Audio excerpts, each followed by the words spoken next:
Madhabku adalah Bung Karno, Ahmad Soekarno. Karena dalam tulisannya itu nggak pakai Bung Ahmad Soekarno. Loh, ngejar lagi. Orang-orang madhab Syafi'i kok sampean madhab Oke, Soekarno? gimana? Sudah menyaksikan kalau si Panji itu mazhabnya mazhab Bung Karno katanya, Ahmad Soekarno.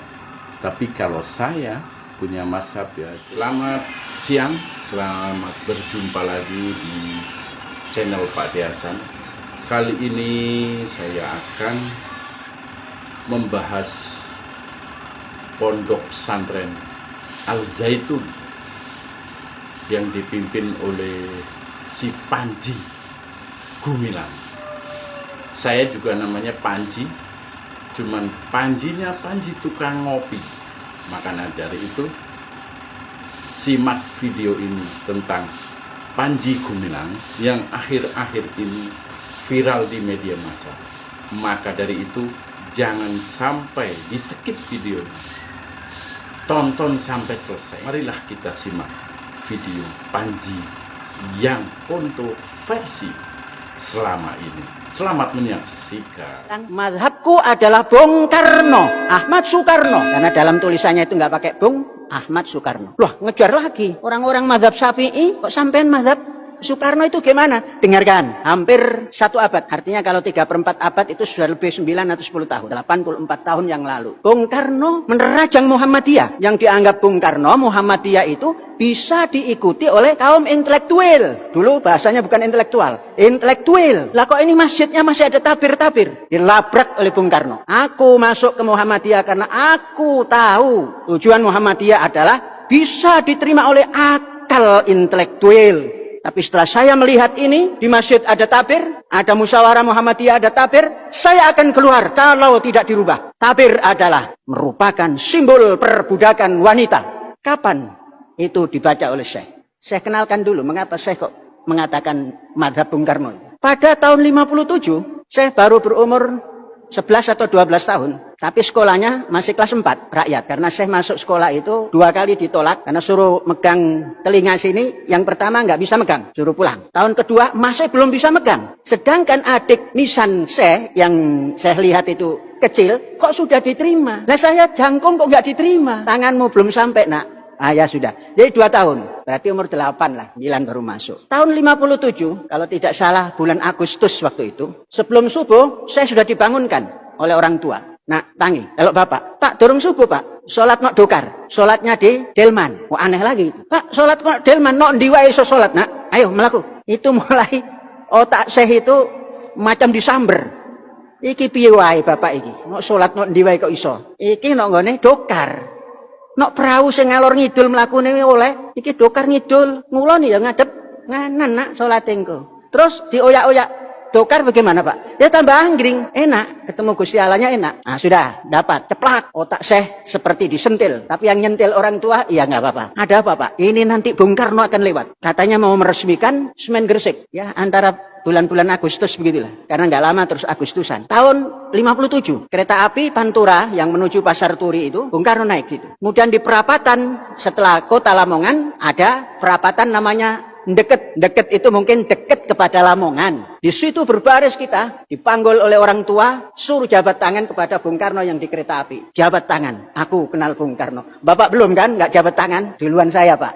Oh Bapak kepala desa, di bawah presiden.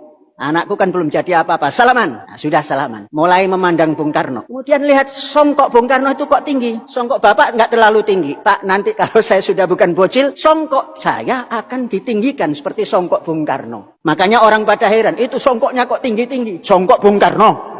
Kemudian, kenapa tuh sholat kok pakai jas? Bung Karno tidak pernah lepas dari pakaian kebesaran. Hanya saya ngajak saja. Kan asyikan begini daripada begitu. Kemudian... Oke, gimana? Sudah menyaksikan kalau si Panji itu mazhabnya mazhab Bung Karno katanya, Ahmad Soekarno. Tapi kalau saya punya mazhab ya itu sholatnya kok pakai kaos kaki. Memang punya kaos kaki ya dipakai. Kalau nggak punya nggak pakai. Saudara-saudara, 3-4 tahun kemudian setelah berjumpa salaman dengan Bung Karno, saya ke Gontor. Tahun 1900 kalau tidak 6364, saya membeli buku. Melihat dulu ini buku tebal ini apa ini? Dibuka di bawah naungan bendera revolusi. Cetakan pertama, Bung Soekarno. Saya yang membaca pertama kali adalah yang ke-1, yang kemudian menjadi perjalanan Bung Karno tak tergoyahkan, yaitu di Indonesia ada 3 kekuatan. Setelah itu, oh ini Bung Karno luar biasa. Melompat ke tengah-tengah, tabir simbol perbudakan. Apa ini isinya? Pendapatnya yang protes ke sana kemari. Saya masuk Muhammadiyah karena saya termasuk kelompok intelektual atau intelektual yang bisa mewadahi intelektualitasnya para kaum intelektual adalah Muhammadiyah. Tapi setelah melihat ini, saya berubah pikir sebelum mendapatkan keterangan. Ini kalau Muhammadiyah mempertahankan tabir-tabir ini, saya akan keluar. Begitulah dalam tulisannya. Tahun kemudian, tahun 39, Bung Karno menulis. Dalam tulisan ditujukan pada Habib Muhammadiyah, Bestur, pimpinan pusat, Bestur, Muhammadiyah. Tatkala mau kongres, kalau nggak salah kongres ke-28, menulis tentang itu juga. Akhirnya itu dijadi ketetapan bahwa tabir itu tidak harus dijalankan. Baik itu di pertemuan maupun di sholat. Kemudian saya ngelamun, seakan-akan berjumpa Bung Karno. Setelah menampilkan soft nisa itu berdamping-damping dan kadang-kadang di soft depan, ini besok Center of Education di Az-Zaitun ini mau menampilkan nisa untuk jadi khotib di Jumat. Itu Bung Karno secara imajiner. Terus apa jawabmu? Berani-beraninya kamu. Bung mengatakan agama itu adalah rasional. Siapa yang tidak rasional bukan beragama. Bung ingat gak bahwa Bung mengucapkan merdeka? Saya tambah, Bung hanya 1. Aku tambah merdeka roh, merdeka pikir, merdeka ilmu. Teruskan perjuanganmu, Panji. Waduh, sudah begitu itu kata Bung Karno. Tapi ini imajiner. Lah orang-orang mazhabnya Syafi'i, Maliki, Hambali sambil tidak tahu, makamnya saja nggak tahu gitu kan.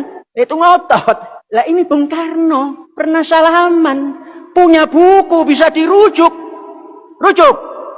Sampai ada orang yang mengatakan kemarin ini, ngaku-ngaku ulama umat mengasih saran kepada MUI pusat, ambil saja itu zaitun. Dikelola oleh MUI. Loh, langkah ulama kok garong? Itu namanya garong. Belanda, VOC, Portugis, Spanyol, datang ke Nusantara ini pakai Assalamualaikum. Lah kok ini suruh garong? Ulama model apa itu? Kok caranya saran garong? Sudah pun tidak tahu dananya dari mana, karena saking jengkelnya garong saja. Majelis ulama.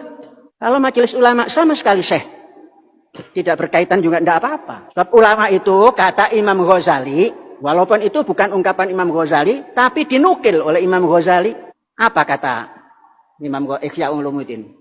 Ma ja'ana minallahi war rasul fa'alal aini war ra's. Apa yang datang dari Allah dan Rasulnya, alal aini war ra's. Tak telan, bulat-bulat.